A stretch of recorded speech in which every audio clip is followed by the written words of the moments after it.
Thank you for stopping by at the Movie Marquee. Our podcast reviews well-known movies and contains spoilers. The podcast may contain mature subject matter and mature language. Listener discretion is advised. Enjoy the show. Quiet on set. Places, everybody. And action.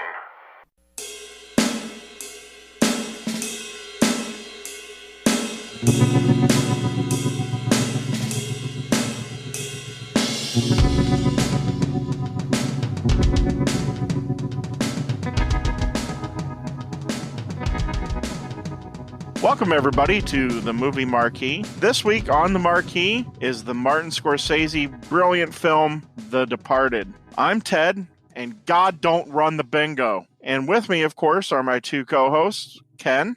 Hey guys, do you have any suits at home? Or do you like to come to the podcast like you're going to invade Poland? That was what I'm doing afterwards. And Eric. Hey, I don't want to be a product of my environment. I want my environment to be a product of me. And no ticky, no laundry. That's right, a bonus one. So, Eric, you have the particulars of the Martin Scorsese movie, The Departed. Yes, I do. Martin Scorsese's movie, The Departed, was released October 6th, 2006. Had a budget of about $90 million with a domestic intake of about $132 million, internationally $157 million, for a total of approximately $289 million.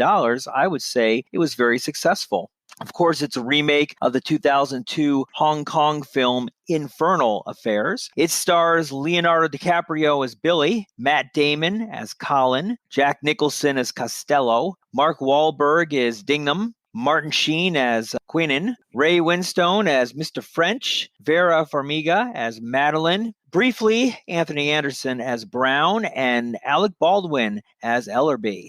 And a few other people. Yeah, star-studded. What did the critics have to say, Eric? Oh, holy cow. I'll tell you, man. Critics love this movie. I'm just going to start off with an interesting fact here about the top 10 list. This movie was on some of these notable names, top 10 best films of 2006. You might know a few of the names. Richard Roeper of Eper and Robert, best movie of the 2000s for him, not to mention 2006. Peter Travers, Rolling Stone, number one for him. Renee Rodriguez is the Miami Herald. Scott Tobias, Joshua Rothkopf, Philip Martin, just a whole numerous amount of names from many, many places that are giving this thing best film of the year. Some of the heavy hitters. Glenn Kenny at premieres at a triumph revisiting of territory in which Scorsese is an unchallenged master, the crime drama of the year. And of course, our good friends at Rotten Tomatoes certified fresh at 90% with an audience score of 94. Doesn't get much better than that. Yeah. Roger Ebert gave it 4 out of 4, says it's an intriguing to wonder what Scorsese saw in the Hong Kong movie that inspired him to make the second remake of his career, of course, after Cape Fear. He didn't even know it was a remake until it was almost done filming. And I haven't seen the originals. Me neither. I think he instantly recognized that this story at a buried level brought two sides of the art and psycho into equal focus. And if we're going to look at a bad review, again, you really got to deep dive on this one. The Republic, Stanley Kaufman says, hey, is Scorsese desperate? The screenplay has the scent of it, as if he is scraping the material to feed his basic film interest. But the risk in this case, not evaded, was that his need led him to close a painful stain. I can't remember another Scorsese moment as shockingly banal as a finishing touch here. That's probably the worst one there is. It sounds like he's basing the entire movie off of the last shot of the movie. It's kind of weird, but I don't even know who that guy is. Yeah, exactly. What is the Republic? Oh, the Republic is a newspaper. They're well known out there. Interesting thought about the last scene that you just talked about. There was people that wanted to have that rat at the end there digitally removed. They actually had like a GoFundMe account almost. Yeah, they started a Kickstarter, and the guy who started it ended up doing it for free, and he distributed a lot of copies with the rat taken out of the scene, which it is a little heavy-handed. I was actually going to talk about it later, but we could just touch on it now because it's not that big of a deal. It's reminiscent of like the end of Castaway, where Tom Hanks actually comes to a crossroads, which is just one of the worst smacks in the face in movie history. Are you talking about literally the movie or the ending? The ending literally comes to a crossroads. It and sets it up for a sequel. The end of The Departed has been compared to that because the movie's about rats. And my thing with the rat, because it's set against the backdrop of the State House, and the State House always throughout the whole movie represented the climb and the notoriety. That's kind of what the rat was looking for, was to achieve above his mean, but maybe I'm reading too much into it. So the State House appears at times to be closer to his window than other times, which I think is shot purposefully because at times he's got everything. And then at other times it's so far away. And even that shot at the end, it seems like it's furthest away from all the other shots in the movie. That's exactly what I was trying to make. You made the point actually a little bit better. Well, thank you, Eric, for the reviews and the particulars. And I was going to say, we can't forget about its nominations. It won Best Director for this movie. And we can always talk about the Best Director. Was it handed to him or should he have gotten it earlier? Yeah, we'll touch on that. So, Ken, do you have the plot of The Departed? And you got to do it in a Boston accent. Yes, I do, Ted. Yeah, I thought about doing it in a Boston accent, but I could barely talk in the first place, so I probably shouldn't try an accent. True that.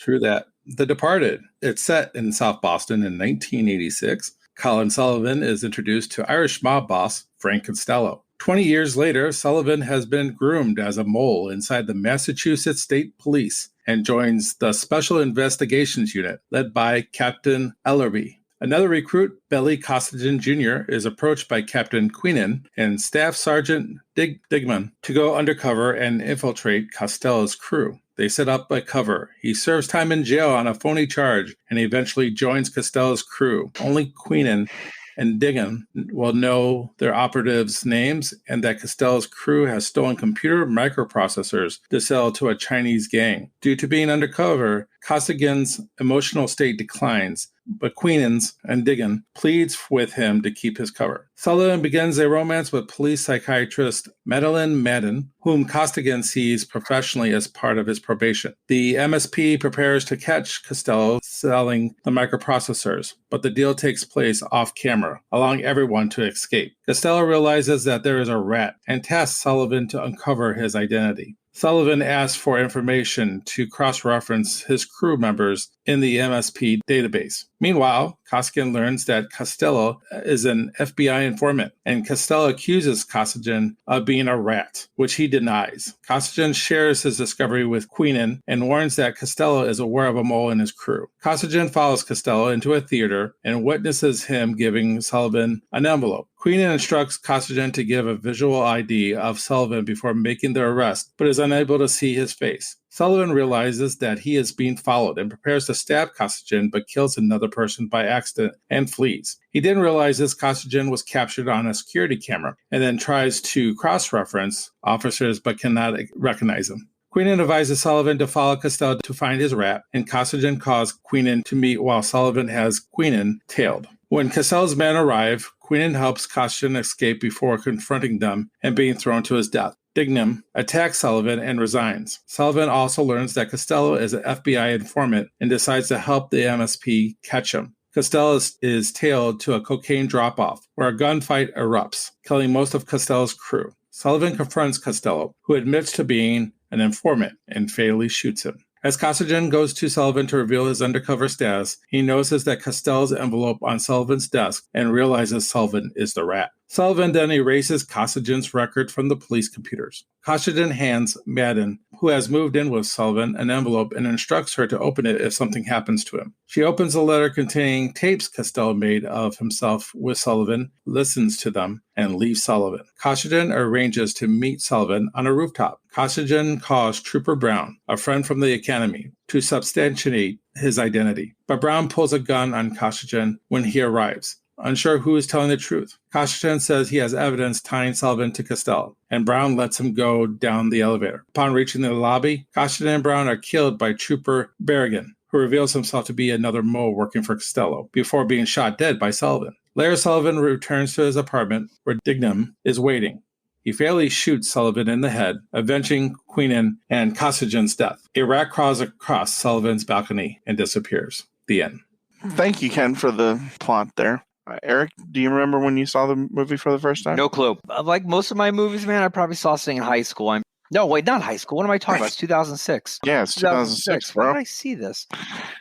Unless you went back to high school. I honestly don't know when I first saw Eric's this a movie. repeat offender, 20 That's years right. running. Public school education is really paying off. I honestly don't know where I saw this movie, but I've seen it numerous times. I own several copies of it on different formats. Tell everybody the format that you watched for this. HD DVD. Yes, not Not Blu-ray. Blu-ray. The format that lost out to Blu-ray, if anyone even remembers that war. It's like another little gang war between Blu-ray and HD DVD. Very reminiscent of Betamax versus VHS. Yeah, the Beta VHS war of the 70s and into the 80s.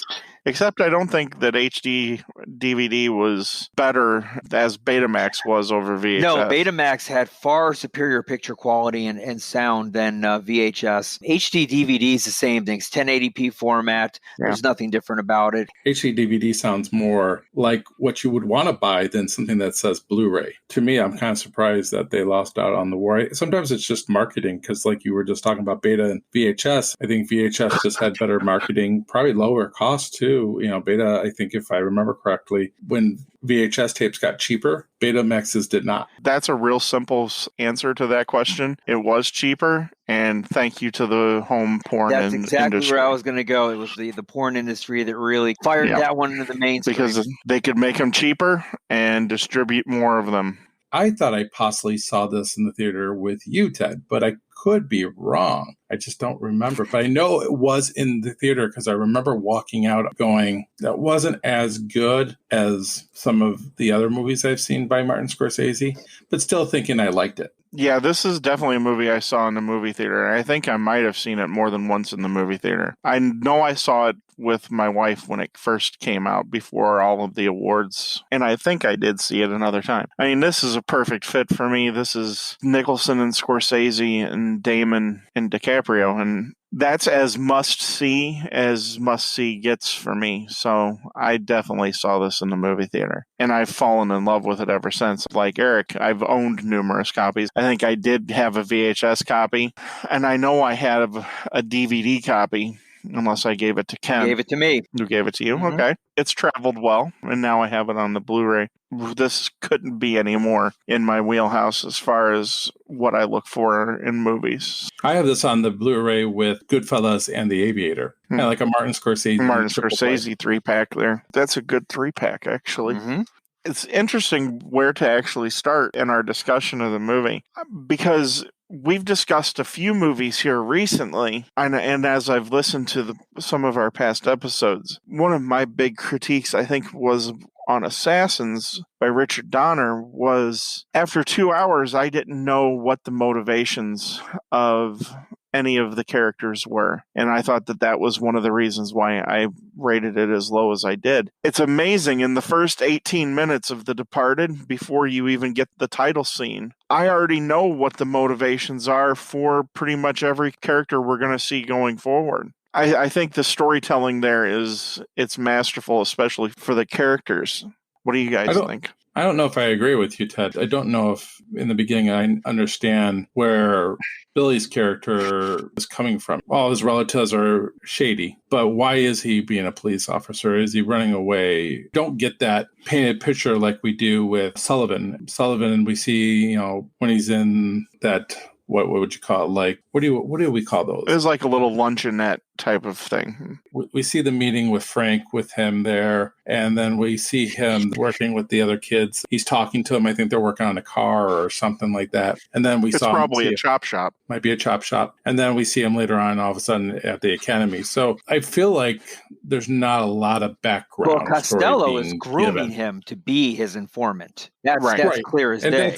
And as far as DiCaprio's character, I think we do, because the title scene comes after he enters prison on behalf of the cops. So we already know that he has some sort of a moral guidance that he's looking at. And that's what's causing him to be a cop. They do, in 18 to 20 minutes of storytelling, it sets up everything that's going to come forward. And you know where all of these characters stand. It doesn't sugarcoat or make you guess whether or not Matt Damon's character Sullivan is a rat. He's definitely beholden to Jack Nicholson's Frank Costello. And Mark Wahlberg's character Dingham basically runs down his family history, and he gives you his entire family history in like 4 lines, which are brilliantly delivered by Mark Wahlberg. They're hilarious. I mean, Mark Wahlberg has got the best part, I think. He, says everything that we all want to say, but he has no filters. I still feel like we don't know enough about Billy. We see that his mom dies, that he's estranged from his family. They even accuse him of running away from something, or proving something to the family. But we never see any type of, besides him sitting there, where he looks like he's going to cry when he's in that room talking to Martin Sheen and Mark Wahlberg. I never got that impression. I get the impression that he's angry, because at the end of the day, his character is violent. Oh, he's got a short fuse. He's taking everything he can not to punch Dingham in the face. There were some deleted scenes. I don't know if they would have helped much, but there was a deleted scene with him and his father, with Jack Nicholson. And then there was a scene of him pondering if he should accept the role that has been offered to him. It's not an easy role to take. And I think him automatically going from that room to trying to set himself to be in the gang, I would have liked to have seen a little bit more struggle with that, because he's coming in not thinking he's going to do that kind of stuff. He thinks he's going to be a state trooper or something like that. We see the struggle once he's in it. I would have liked to have seen the struggle before he got into it. Well, of course, there's major religious undertones.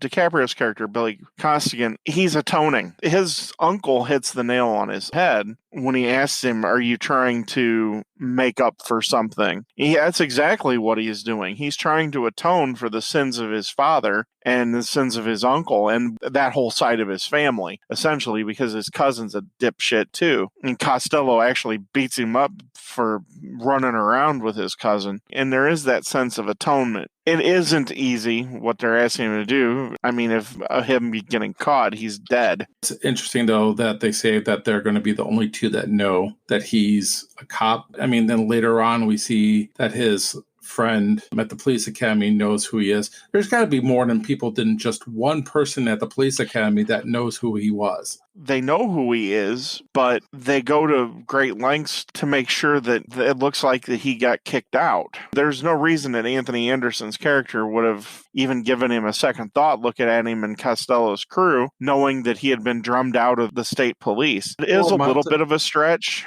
but it's not as big of a stretch as you would probably think. No. Why do you think it's a stretch, Ken? Curiosity. It's a stretch because of the short time period of the turnover. After he gets booted out, he's in prison for like 4 months. At least that's what I read into it. And it just seems like somebody of Frank Costello, I don't know if he's the biggest mob boss in Boston. We only know about Frank Costello. We don't really know much about the other mob leaders in Boston. And so later on, when we find out he's an FBI informant, we don't really know what's he informant for. It doesn't really play out very well. So I feel like 4 months is not enough time. What would be the right amount of time? You're not going to wait 2 years or something like that after he's out of the police academy to wrangle him in. Everything that happens to secure his anonymity, essentially, and to clear his record, it's very realistic, especially for his character. And anybody that knows his character knows that he's volatile. He's liable to go off and beat somebody up, to be caught for assault and battery, because that's what ultimately they put him in jail for. Lines up perfectly. I actually think that it's pretty perfect. He was probably, I don't know if probably let out on good behavior. 4 months, first time offense, let out. The mark he makes while he's in jail, the people he connects with, the people he talks to. I mean, obviously Costello has many inside people all over, and his name gets out there. I don't think it's too, I mean, I understand what you're saying, Ken. It's a little far-fetched, but not terribly. I can buy it. Here's the other thing. Sullivan is in a meeting that there might be plants in Costello's gang. And all of a sudden you get this new guy that's in your gang. You are not more careful at that particular point because there might be an informant in there. Why else would you bring Wahlberg's character in there to let you guys know that we may or may not have people in the gang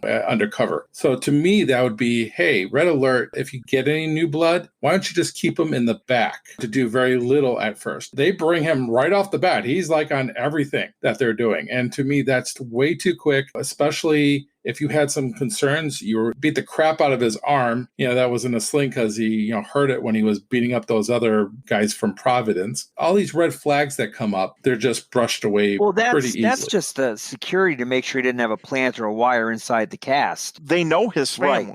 Right. But they're doing the bare minimum. I think Costello took a real liking to him. kind of grooming him to really move up in the ranks. Well, actually, he wants him out. He tells him, "Why don't you go back to school?" And He wants everyone to get go back to schools out. school. Want him to be part of this. I think he was looking at him No, like a dad.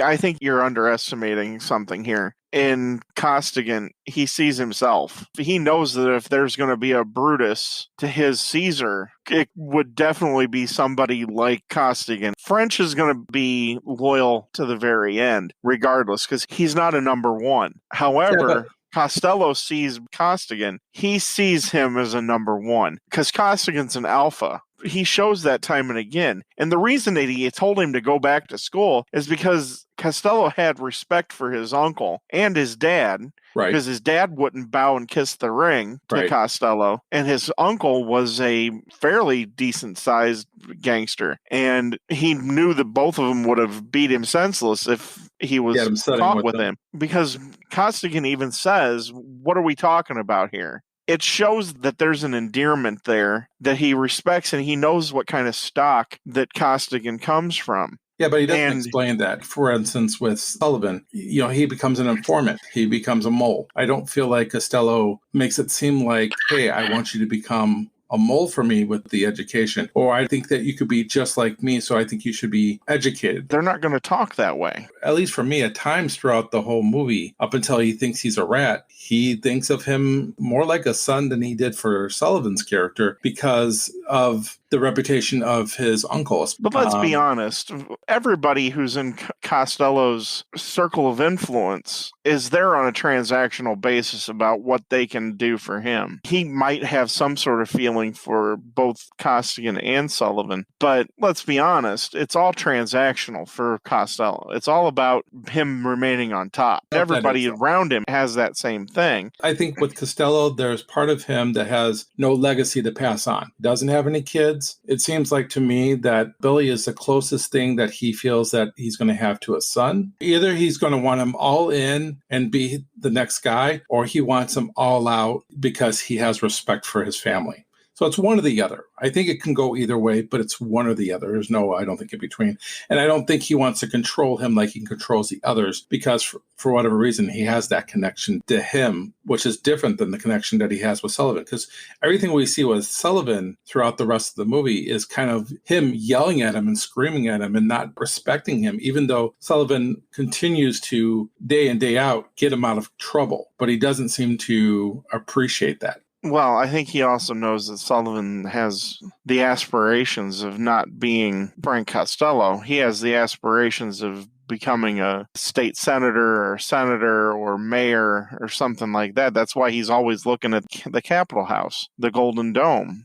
He's always looking to move up that way. He doesn't want to be Frank. He's going to have a different relationship with him. Well, the relationship and even though is completely different because really Costello made Sullivan. He was backing him from practically day one and grooming him to be this mole informant in the MSP or wherever he is stationed at the time.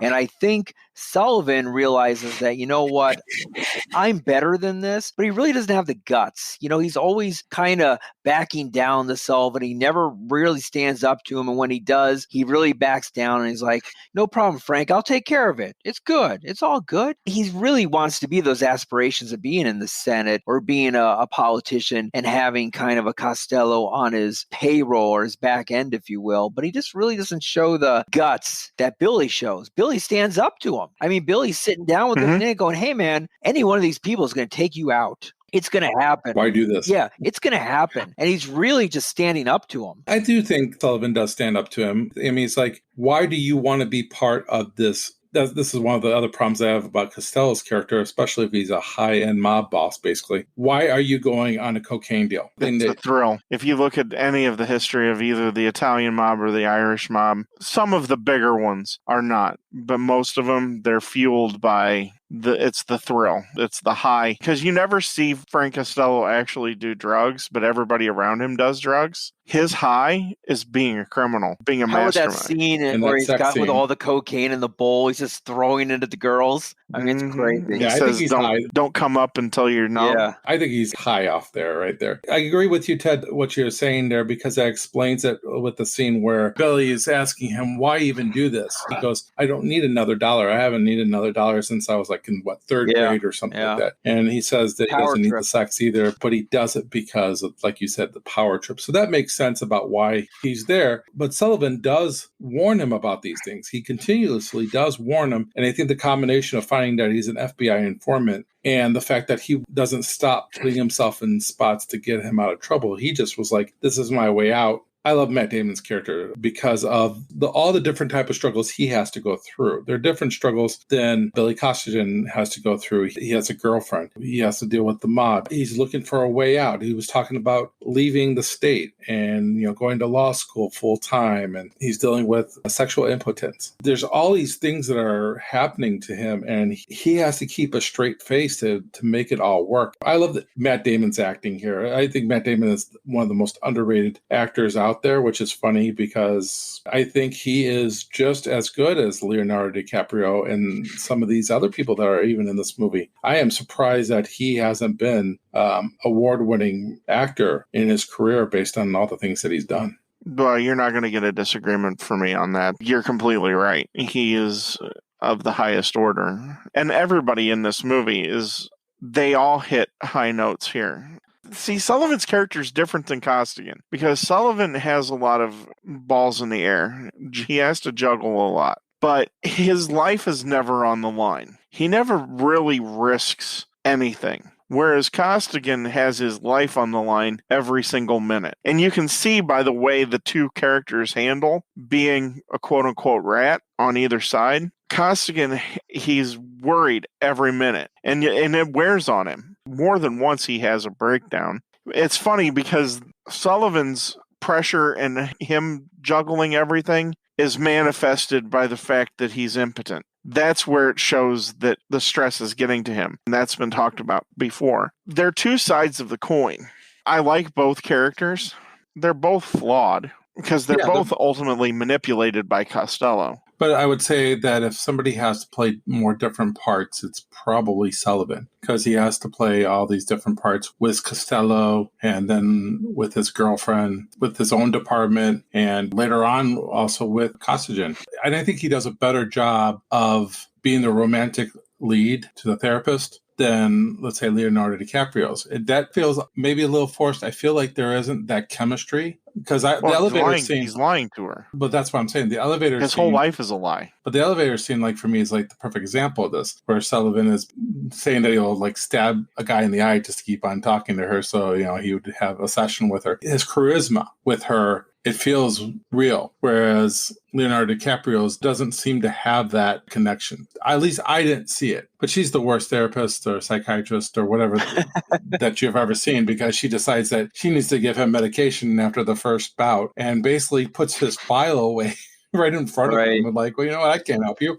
Here's your file. It goes right here. Everything that she does wrong. I think I read something that person who starred her, which is Vera Farmiga. I guess she went to a psychiatrist or a therapist. I always get the two confused and showed her the script and everything. And she read the script and she goes, everything your character does is completely opposite of what a therapist or a psychiatrist would do. We see that. I mean, there's nothing that to us that shows her that she's capable of doing the job that she does. But she's a damaged person, though, too. It's kind of alluded to because DiCaprio's character hits the nail right on the head and he reads her perfectly. This is an understated part of her character. It's very understated, but it's true. She's attracted to train wrecks because both Costigan and Sullivan are train wrecks. They're just waiting to happen, just ready to get derailed. And she's attracted to both of them. But I think that her problem is she sees Sullivan as more honest than what he is. When that veil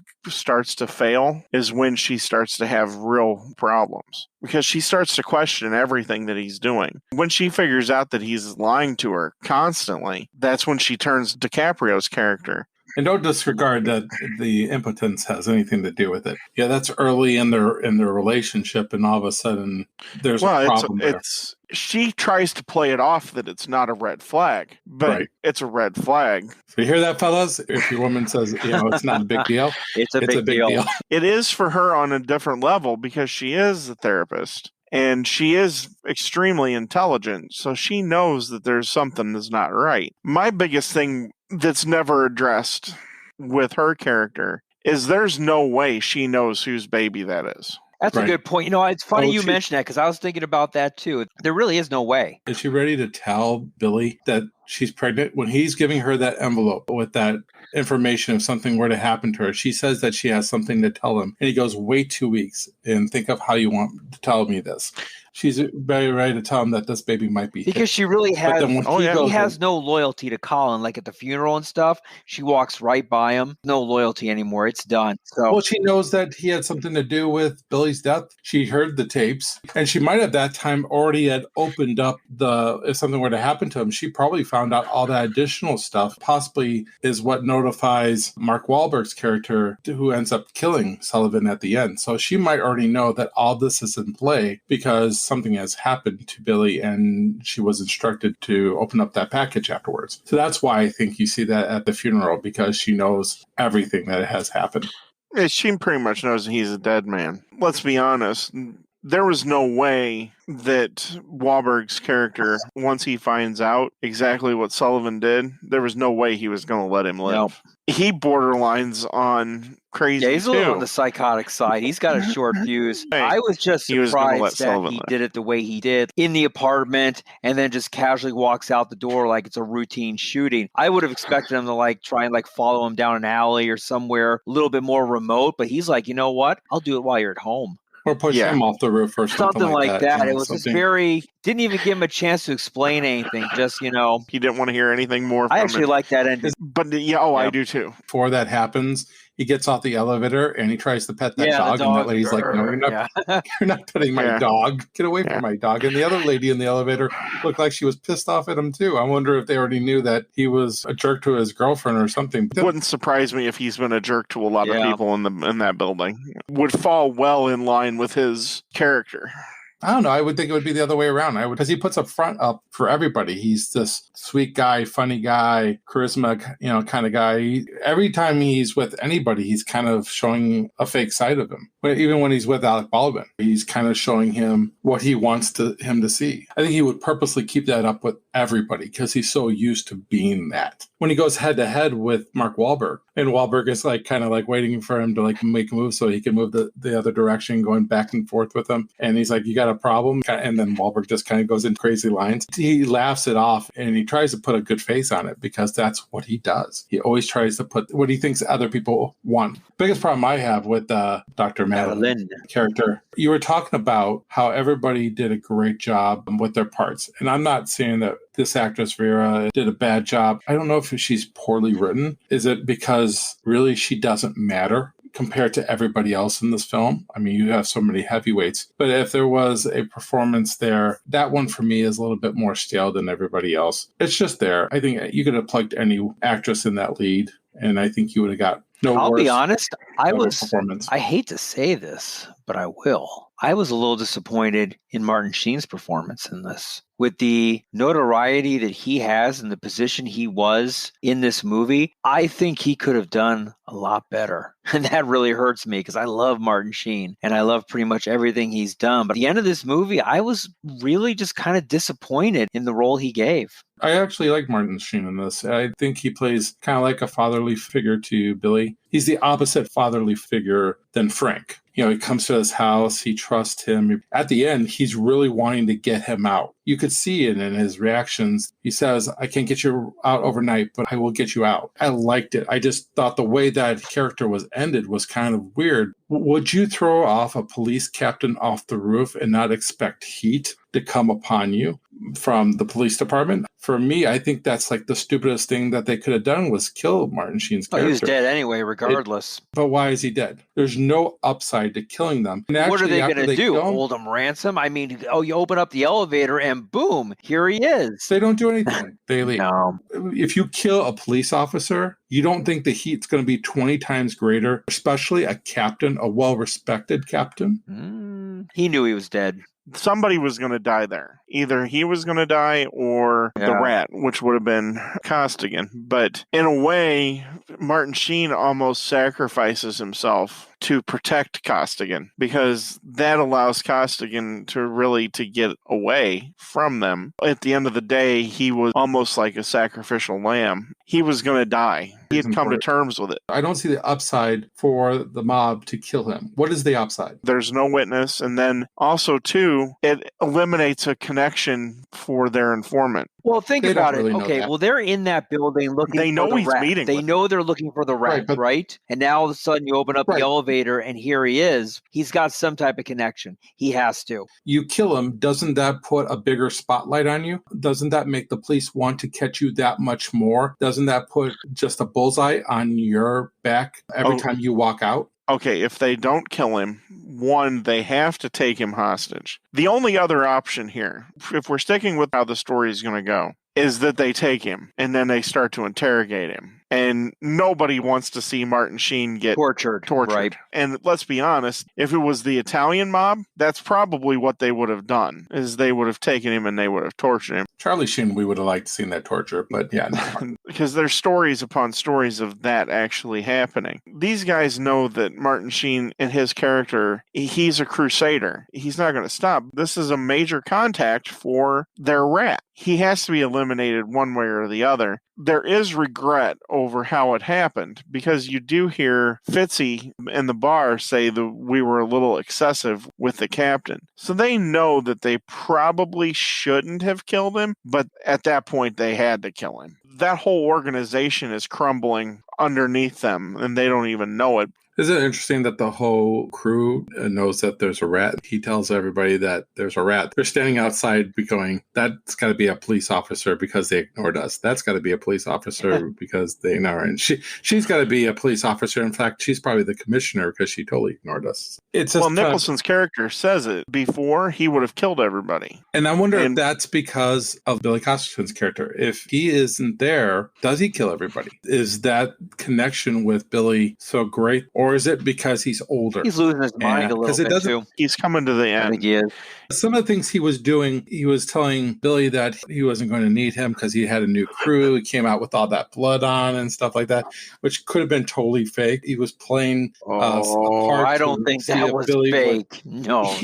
With the other crew, that's exactly the same thing that Costigan tells Dingham to do, to put the fake information through and see if it comes out on his end. That's the same thing that Frank's doing on his side by giving fake information. That's how that all plays out. Right. It's all fake information. No. Probably not fake blood. He probably did kill somebody. We don't know who and why. It's not really necessary, other than the fact that he's coming unglued. Things are crumbling around him, and part of it is because he's older, and he knows that the game is coming to an end for him. Yeah, I don't know how much of it is that he's losing, because we don't get to see what he was like 10, 20, 30 years ago. We don't know if this is the same character throughout all those decades. We really just don't know. Like you said, Ted, earlier, that he enjoys the thrill of the game, that he enjoys being in the midst of everything. I don't know if he's going crazy or if this is just part of the game. Like I said, at the end there, he's still in part of the cocaine deal, which he doesn't have to be, but he decides that's how it is. He does some smart moves here. The only smart thing he doesn't do here is realize that Billy is the rat, even though everything in his gut feeling tells him that Billy's the rat. He goes right behind him and he starts sniffing on him. Like he was just kind of messing with him at that point. Not when he first sat down, but when it's just Billy and French at the table and he does come up and he starts sniffing, he tells him to eat something. I think he's just messing with him.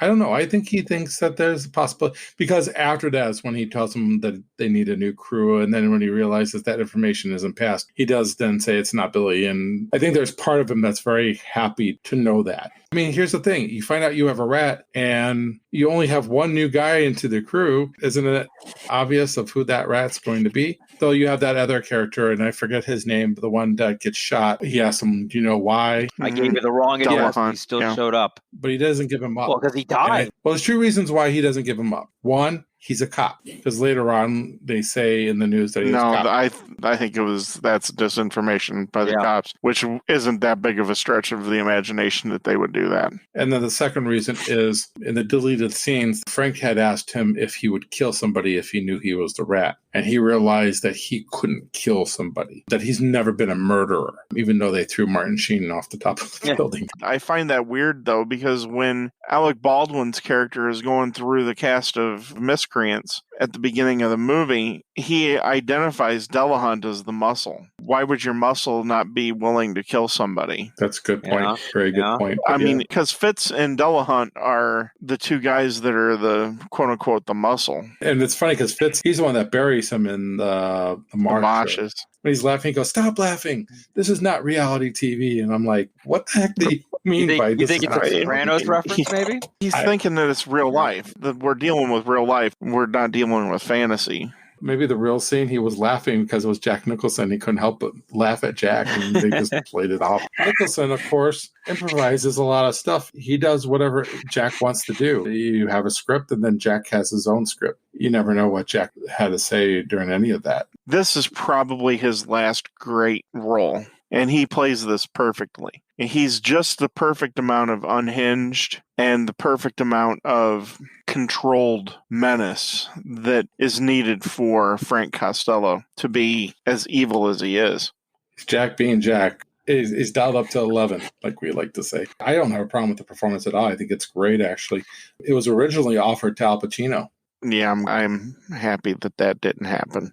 Yeah, because Scorsese never had worked with Pacino up to that time and had always wanted to work with him. I mean, you think of all the mob guys of the last 50 years, you would probably want to go with the Godfathers. I'm glad that they waited for their relationship to go until The Irishman. Scorsese has been one of the only directors that has gotten to rein Al Pacino in and stop being so over the top and ridiculous that he's become. And he's perfect there in The Irishman. Would it have been better, though, than Jack Nicholson to have somebody like Robert De Niro in this role? Because even though I like Jack here, Jack is over the top, and I think some of the things that Nicholson brings to the table are not needed. You think Nicholson was over the top in this? There were some things that he improvised himself, like the cocaine and the strap-on. Those are things that he wanted to put into it. And maybe that's why we're saying he's losing it. Maybe he's losing it way before that. But I just don't know because, like I said, there's no real strong backstory of this character. But I just feel like this would have been right in Robert De Niro's wheelhouse to play this part. And I think he might have even done a better job. Possibly. But here's the thing. One of the major parts of this that can't be unsaid, Frank is supposed to be the devil. And I mean, you look at the way he's shot sometimes, especially when they're at the opera with the red behind him and the whole thing. It's not heavy-handed, but it's close. He is the devil here. He's the chess master. He's the one putting all the pieces, and then he loses control of where the pieces are. And that's what ultimately brings him to his death. Personally, I think that he is right on par because with Frank Costello, there still has to be a level of likability, and you almost do kind of like Frank. There are parts of him that are endearing, but if you have a De Niro, all of a sudden it could be he turns into like Al Capone from The Untouchables, where he's shockingly unlikable in any sense of the imagination. That's not a bad thing to be unlikable, especially if you have a character like, let's say, DiCaprio and Damon's character. You feel a little bit for Damon's character because they got the hooks into him at a young age, and now he wants to get out and he doesn't know how to do it. That kind of character comes in. I don't think you need multiple characters like that. I'm not saying Jack's done a bad job here. I'm just thinking there's some things that, I mean, do I need the Coke scene? I need that to play off a little bit. That Coke is what's the reason for him going nutso a little bit. Eric made the point that he doesn't think he does cocaine there. I don't think he does. But he throws it up in the air. So he has you no don't know. problem with other people doing it, encouraging probably other things to be associated with cocaine use, but I don't see him doing it. No, I mean, it's 86. Was when it's supposed to take place? Probably later. I think it's a current day, but I think it starts off in So you're late 88 or early 86. 90s. Yeah, starts in the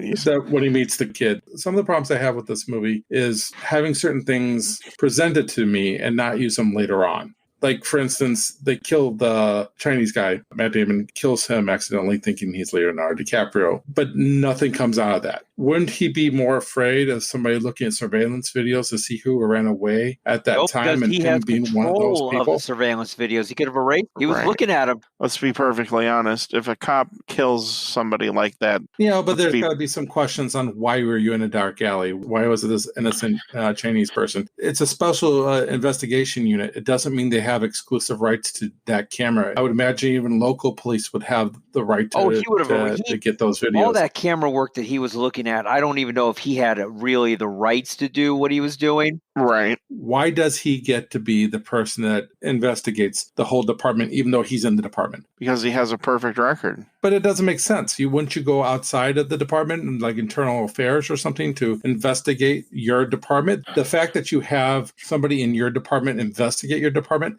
makes no sense. He's not investigating Alec Baldwin's department. He's investigating Martin Sheen and Mark Wahlberg's department. No, he's not. No, I mean, he's investigating the whole department. No, he's not investigating. He's not investigating Alec Baldwin's section is different than Martin Sheen and Mark Wahlberg's. Totally disagree with you on that, because he goes into Martin Sheen's office. They say it in the movie that no, it is. Because they don't. Because he goes into Martin Sheen's office and he goes, all these people hate me. And he goes, well, what do you expect? He had just had the interaction with Mark Wahlberg. He had just had that little back and forth dance that they do. He says that they hate him. Well, the reason that Martin Sheen's department hates him is because he's investigating them. Martin Sheen only has 2 people in his department. No, he doesn't. He's got a lot more people in his department. Who do we see? It's not about just who focusing you see. on It's the about main characters, but he's got hundreds of officers under him. So he's not investigating anybody in his own department, which they believe there's a mole in their department, but they're not going to investigate that. They think there's just a mole in Martin Sheen's side of the department. Right. That doesn't make any sense to me. That's what they're doing.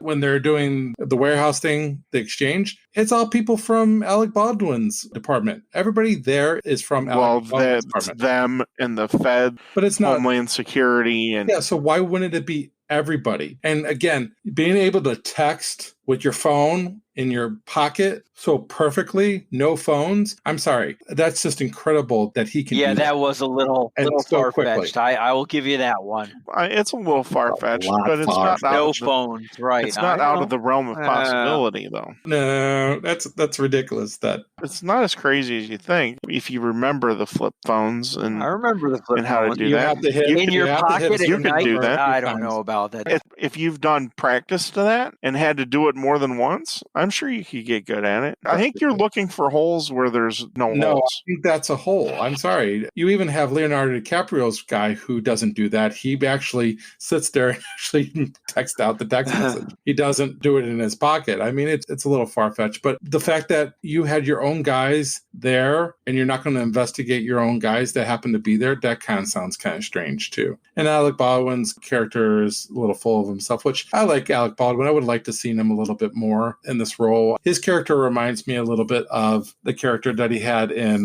Glengarry Glen Ross. Yeah, Glengarry Glen Ross. Very much so. And I would love to see more interaction between him and Mark Wahlberg, because that interaction that they had before was just classic. They were both just over the top Bostonian cops. I mean, just over the top with the edges. Those two just getting into it would have been great. Classic. They were having fun. You could see those two were just loving their parts. Yeah. And I would have loved to see more of them working side by side.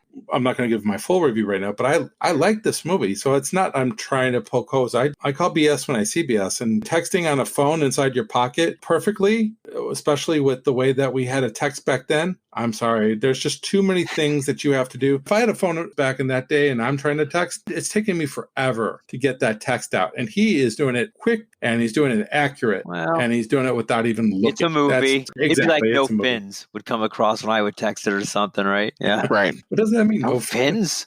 Yeah. We didn't mention that this is also loosely based on a true story. Yeah. I'm sure that Ted knows I'm sure a he lot more does. about this than all of us Yeah, do. it's not necessarily a complete true story, but Frank Costello's character is very much based off of Whitey Bulger, who was the head of the Boston Irish mob and was on the FBI's most wanted list for a lot of years before he was finally captured in California. Frank Costello's character is not 100%, but it's super close. It was divulged during the course of his reign of terror over Boston that he was an FBI informant, and that let him get off from a lot of the stuff that he did as far as being a mobster. He was probably a little more ruthless than even Frank Costello was. Whitey Bulger was a bad person. There's just no two ways around it. There's no likable part of Whitey Bulger. He was definitely psychotic.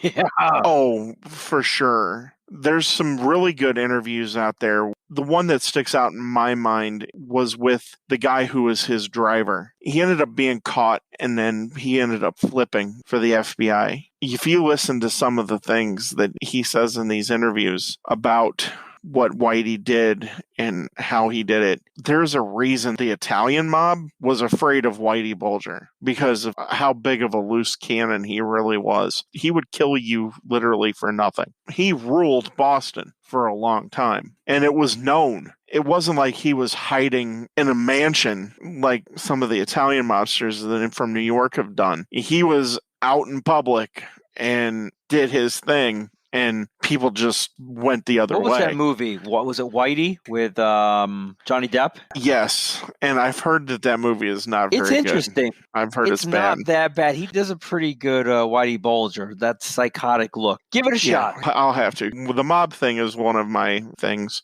One of his passions. He's an ex-mob boss.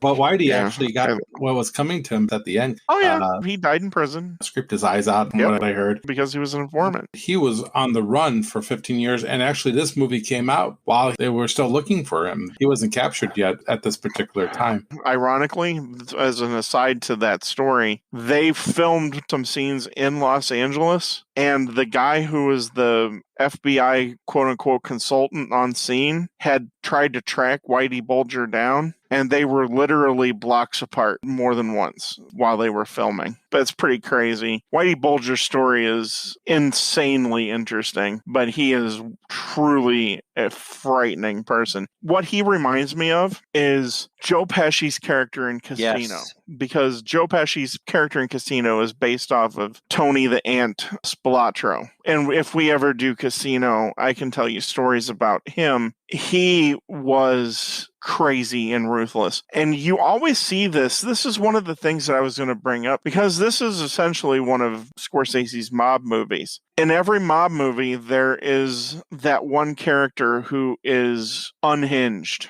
and just really crazy. Frank Costello's one, and then you have Tommy in Goodfellas, and then you have Pesci's character in Casino. I can't think of what they call him, but he's based off of, like I said, Tony the Ant Spilatro. It all fits together. But Costello and Whitey Bulger, they're very similar. They're unhinged and they're crazy. They're very frightening people. What you were just talking about, his character would have been somebody that would have been out and about and didn't live in penthouses and stuff. If we watch Sullivan's character, I never get the impression that he has a lot of money. He has a nice apartment, but it's not. He wants it. He wants that affluence. That's why he couldn't be Costello, because if he was going to be the boss, he would have been the type of boss like the head of the Gambino crime family, who I believe his last name was Costello. I know there was a mobster named Costello. Actually, Frank Costello was the actual. That's not who I'm thinking of. Probably a different Costello. With Jack, you're getting more of a psychotic type of performance, and I guess that's what you want here. And yeah, he does a pretty good job here. Paul Castellano, that's who I was trying to think of. Damon's character was going to be a boss, he would have been more in the line of Paul Castellano, who was notorious for the Gambino crime family, where he ruled from his wealthy estate rather than out on the street. That's what set Whitey Bulger and ultimately Frank Costello, that's what set them apart. But that's also what endeared these guys to their neighborhoods, because he did give back and he did do things like what he did for Sullivan's character all the time, even though they knew that he ruled through fear. And you kind of get that feeling too, that if DiCaprio's character would have been a boss, he would have been more like Frank Costello. He would have been out on the street. And I think that's what Frank sees. Because let's be honest, Damon's character, he wants nothing to do with getting his hands actually dirty until he absolutely has to. That makes sense because of the position that he's put in. So I had a question here. So we go back to when they're at the chop shop scene where Frank and Sullivan are talking, and basically Frank finds out that Sullivan is a very smart kid, and he says, I'm very smart too. You know what we call that? A paradox. Why is that called a paradox? Do you know? Well, because people thought that if you were a mobster, you were of lower intelligence. Rule, they inherited rule. Right, and the ones that were successful, I mean, you can go down the list of the ones who were successful. None more so than the Chicago outfit leader, Tony Accardo. They were smart. And not necessarily maybe book smart by the letter, but they were smart. Smarter than your average bear? So. Right, and essentially, Whitey Bulger was considered smart because, one, he evaded the FBI as being on the top 10 most wanted list for probably over 20 years. He survived. He knew how to survive, and Frank knows how to survive too. Ultimately, it's the same way. It's dealing with the FBI, and that gets you a little leeway with them so that they'll look the other way sometimes. Question for you guys. What is a scene that we haven't talked about that you really enjoyed in the film? I know for you, Ted, you said you appreciated the scene with the priest. Yeah, that always makes me laugh because he's poking fun at them. That's all part of Scorsese as well, along with all of the imagery and stuff that Scorsese uses. He also has that they poke the fun there at the church with the priests. I find that amusing. Ted believes that the nun is the young girl at the shop at the beginning of the film. That's what I've always thought. I never went back to check that out, but because he says they had a relationship. He basically tells that underage girl to come see him after he crudely asks her if she's had her period yet. My favorite scene, or where he's going to be selling the computer chips to the Chinese mob. It's just laden with Chinese stereotypes with these guys. There's guns on him all over the place, and he's just sitting here. He's got the translator next to him, and he's just sitting here just ripping them off, going, what's going on? You know, just going crazy with them. What does he call him, Bruce Lee and the Karate like that. Kids? Yeah. I remember the first time I saw the movie, I almost expected the head of the Chinese mob, like at the end of it, to like speak perfect English. By the way, I've understood everything you said, you know, but this is kind of funny. Just the arrogance that Costello has in that scene, that always just, no dicky. And the fact that he sold them fake ones. He didn't even sell them the process. Yeah, they got. Not only did he not sell it to him, but I think he probably informed the FBI. I'm sure he did. Because they got caught. At the border. He did. Yep. Absolutely. That's exactly what he did.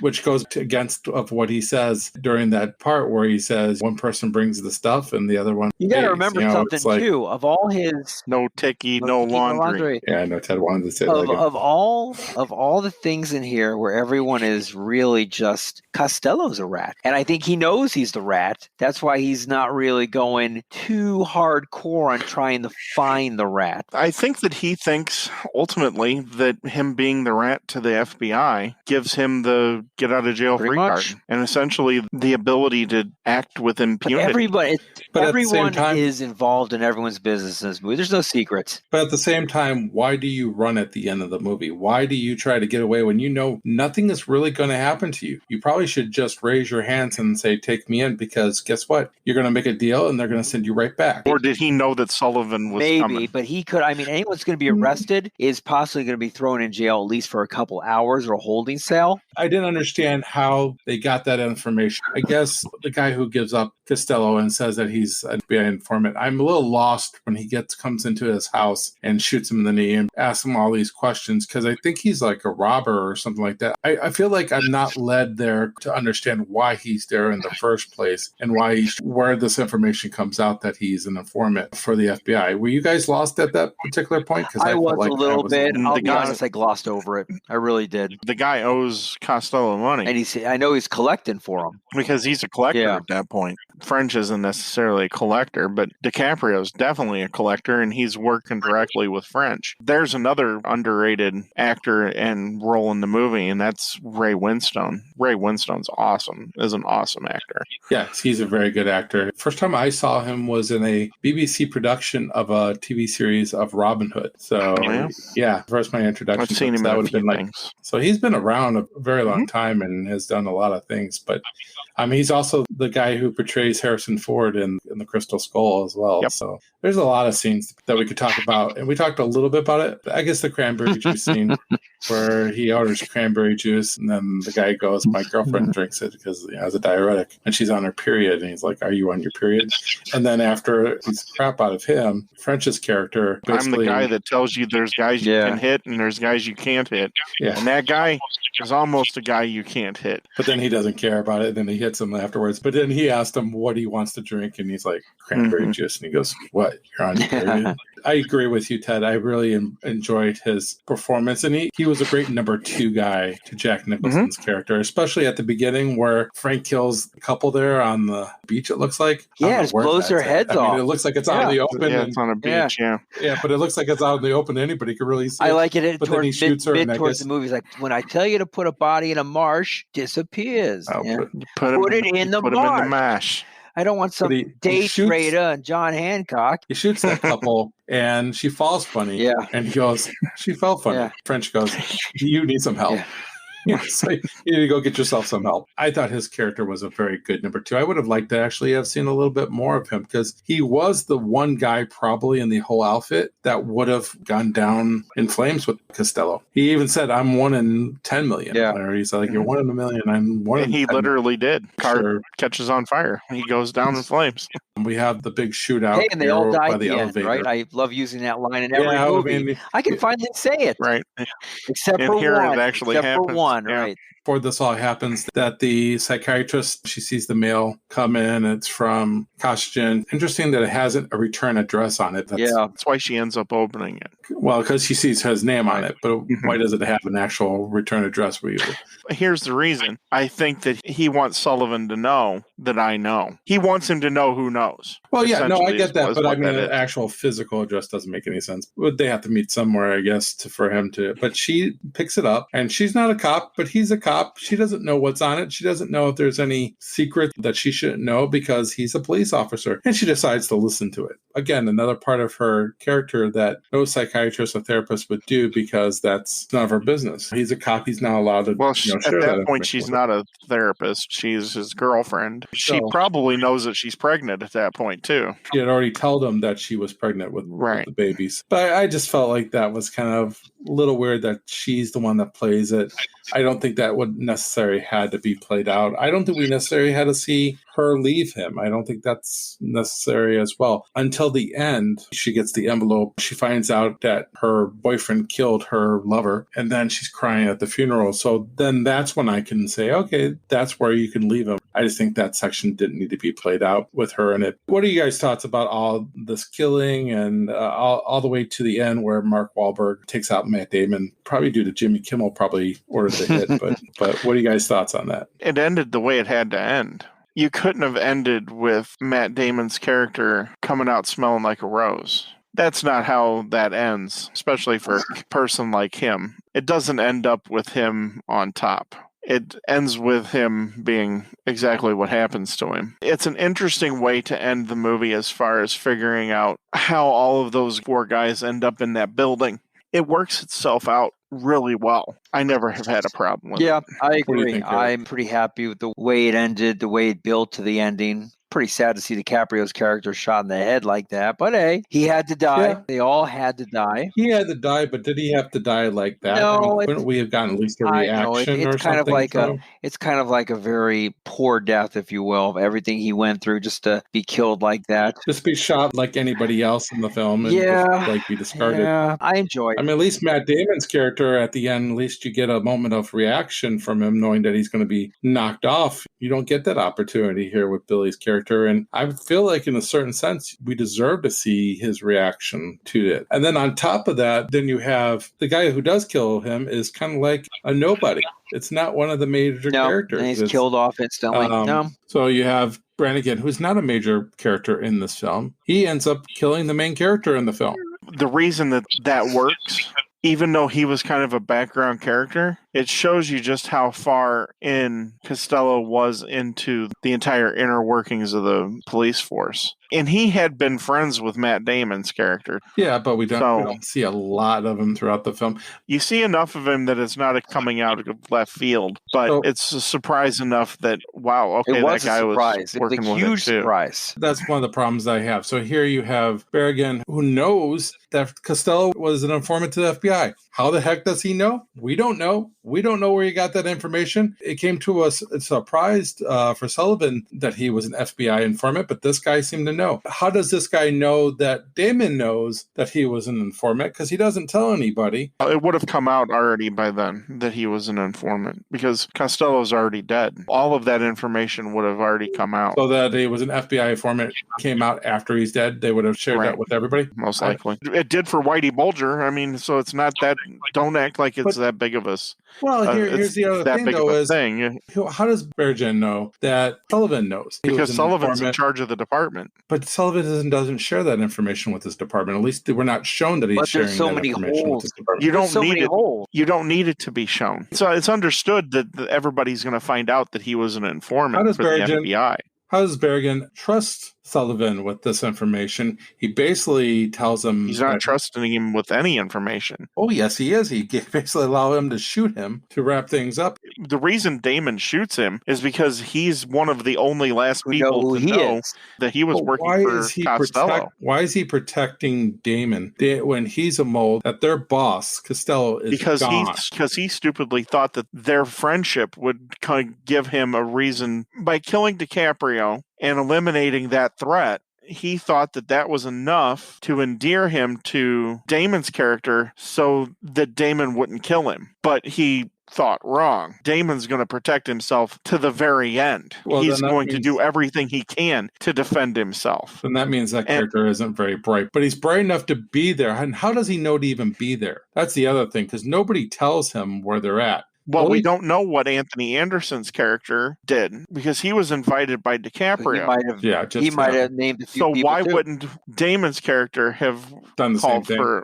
Right. It all works out. He overplayed his hand because at the end of the day, Damon didn't know that he was part of Costello's crew, but he played that card and saved Damon's life. And he's like, well, we were both. And he thinks that that's enough. One, allow him to advance his career like Damon did his, and that Damon wouldn't turn on him. Isn't it amazing that Costello was able to get two guys in the special investigations unit? It leads us to believe that wasn't the only two. I'm sure there were more. But that tells me that Costello was bigger than he's being portrayed here, because we don't see him having a large group, and he's also an FBI informant. And who is he informing on? It sounds like you're wanting a different movie. Maybe I want a different movie. Maybe I want a better movie.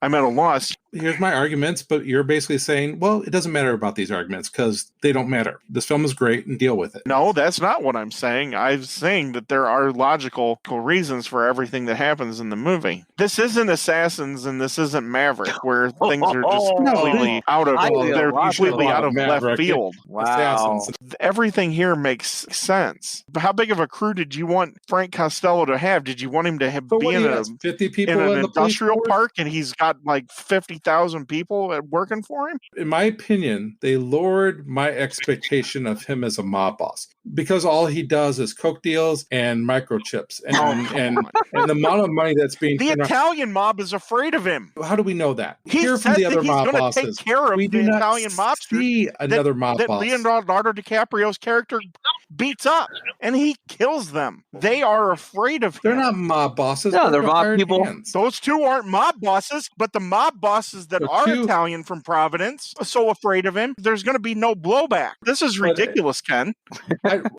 I don't get enough of a background of all the bad things this guy does.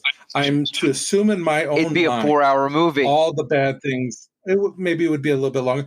Well, heaven forbid that they didn't make a movie about Pablo Escobar where, they didn't actually show exactly how many of the billions of dollars that he made, because Ken would sit here and go, well, I don't know exactly how big Pablo Escobar was, even though he ran 85% of the cocaine into America throughout the 1980s. I don't understand what you want from Frank Costello. He is a mob boss. He is a badass. He's the only mob boss. Because it's a movie about It's him. focusing on him only.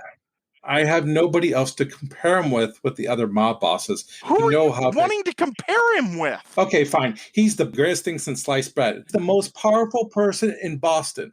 You are saying this. Do you know who Whitey Bulger was? This is not Whitey Bulger. There was a reason every other city on the East Coast, somebody who was Italian, that was connected to one of the 5 families in New York. Boston was the only one that didn't. Why? Because Whitey Bulger and the Irish mob ruled Boston with a heavy fist. There was no way that any of the 5 families were dumb enough to try to go into Boston, because a couple of them tried and they lost in a big way. You're sleeping with the fishes. And I mean, this is a movie, but because of his lifestyle being very low key, it doesn't appear that he has a lot of money, but he's the most powerful guy in Boston. It's all fear. He doesn't look like he's the most powerful guy in Boston. And I get that. And that's what I'm saying. You do understand that being in the mob, you can't show your wealth, right? Because if you show your wealth, I guess that's the and problem. the IRS comes calling, take Tony Soprano from The Sopranos. You're a waste management consultant.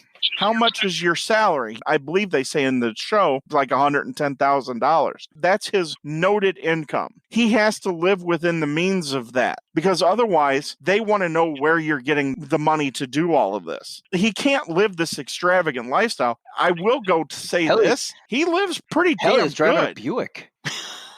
I mean, he owns his own porn house. I would say by this time, porn houses were not even allowed any longer in Boston. But you know what? They would have owned them. I think it's probably maybe our painted picture of mobsters in movies who are living more of an extravagant lifestyle that probably put that on a pedestal. And what do you want? You want Goodfellas? Like Goodfellas? You want Goodfellas, don't you? Yeah. What happens to every single one of the mobsters that lives above their means in Goodfellas? They all end up dead by Robert De Niro's hand. And where does Robert De Niro live? He lives in that crappy-ass neighborhood in one of the boroughs. I think Paulie's more of somebody that you would compare yourself to.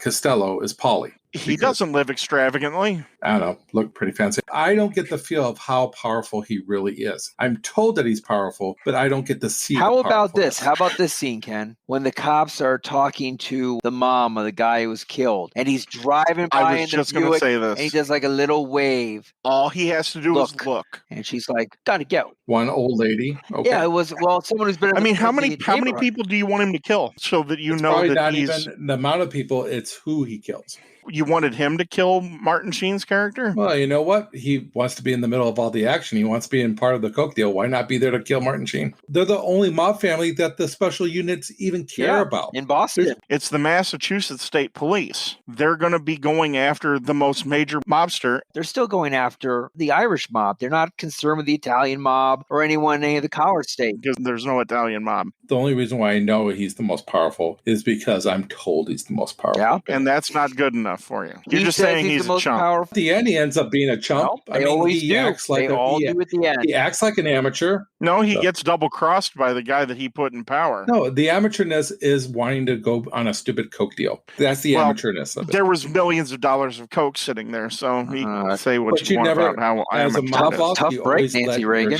Really pushing this.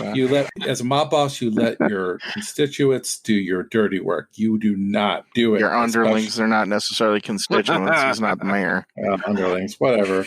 I really, Minions. at the end, dead, and he's dead because he wasn't careful. Yeah. He backed the wrong horse. Because he had one guy to tell him that they're telling him, and I'm going to take the tails off, and now you're good. Had he listened to Matt Damon's character, he would have lived. Exactly. But he didn't. He backed the wrong horse. There are certain really cool things that Scorsese does here in this movie that are callbacks to two of his favorite movies, one of them being The Scarface from 1932 with Frank Mooney. That's a mobster. You dirty rat.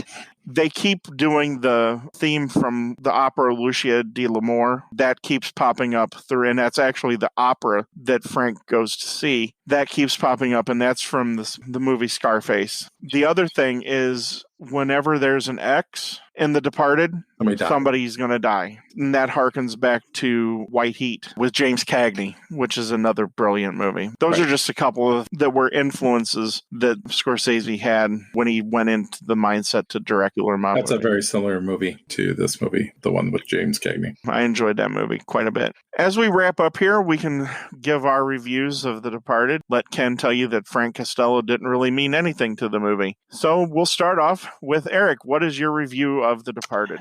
Well, I thought Frank Costello was very, very powerful in this movie. Just kidding, Ken. I think this movie is an incredible movie. I wouldn't say an over-the-top depiction, but more of a realistic depiction of mob ties and police ties in that era of Boston. I thought the acting was incredible. I loved all the characters. I really loved all the actors. The only one I was slightly disappointed in was Martin Sheen, and even that wasn't that big of a deal. Like Ken, I do agree a little bit more background probably would have helped the movie a little bit more. There's a few scenes that we probably didn't need in there, but we can say that about every movie. I thought the length was good. I liked the ending. I really did. It was so much like a movie should be of this caliber with mob ties in it. I just love people just getting knocked off just one by one. Overall, this is a movie I own. I've seen it quite a lot of times. I'm a guy who loves stereotypes. It's a guilty pleasure. There, I said it. And this movie has so many stereotypes when it comes to the Boston mob and the Boston cops and the accents. I love it. It just blows me away how they just swear every third word. I love the arguments and the conversations and just everything between these people. A few minor negative things that I talked about really don't take much away from this movie. I give this thing a solid B+. All right, Eric. I like that. So, Ken, what is your review of The Departed? The Departed is a movie that I like. Did it deserve the Oscar or did it? The answer for me is it's not Gangs of New York. Daniel Day-Lewis, now that I think about it, to me, a lot more of somebody who has that power than, let's say, Costello does. But I'm not saying that Costello doesn't have the power. I just think it could have been shown a little bit better. Maybe that's because of Jack Nicholson's performance, where he does play it a little bit all over the place. And we're also getting the 70-year-old Costello. We don't get to see him maybe in his prime. But Jack Nicholson still does a great job here. So I'm nothing to take away from Jack. I kind of like the craziness. I like to kind of like changing it up here and there. I think the other performances are great. DiCaprio does a great job. I think they should have added the scenes that they deleted with him contemplating if he should have taken the job. Should have had more scenes about the family history and him dealing with it and not hearing it all come out of Mark Wahlberg's mouth. Love Wahlberg in this. And I said this earlier, him and Baldwin are having a fun time with this. Back to Jack. This is Jack's last great performance. Unfortunately, he hasn't made a movie in the last 10 years, but this is probably his swan song as far as his last great performance. I disagree. I think Martin Sheen did fine here. Ray Winstone, loved him in it too. Really great acting from top to bottom. The way that he shoots scenes, he's flawless in that area. And the dialogue here is perfect. I think it's gone down in history as the Academy Award winner that had the most F-bombs in the history of Academy Award-winning films. Do I feel like there's some questionable things here? Yes. The texting with the phone is probably the stupidest thing in this whole movie. It doesn't kill the movie for me. But when I see that happening, I'm like, are you kidding me? That is so sad that we had to go that route. We didn't also talk about at the end, was Mark Wahlberg, did he work for Costello? Or was he avenging the deaths of Martin Sheen and DiCaprio? I think he was avenging those deaths because I think he got a notification from the psychiatrist that something happened to DiCaprio and to do something, and he ends up He killing didn't like him anyway. He didn't like him anyway. But overall, I enjoy this movie. I do. I think it's better than your average gangster movie. I'm giving it a solid B. It is a movie that I own, and it's a movie that I will continuously watch over and over again. I think it's a very good movie. That's better than what I thought we were going to get there, Ken. I'll go ahead and give my final grade and review of The Departed. The Departed, for me, is one of Scorsese's best movies. I thoroughly enjoy this movie from beginning to end.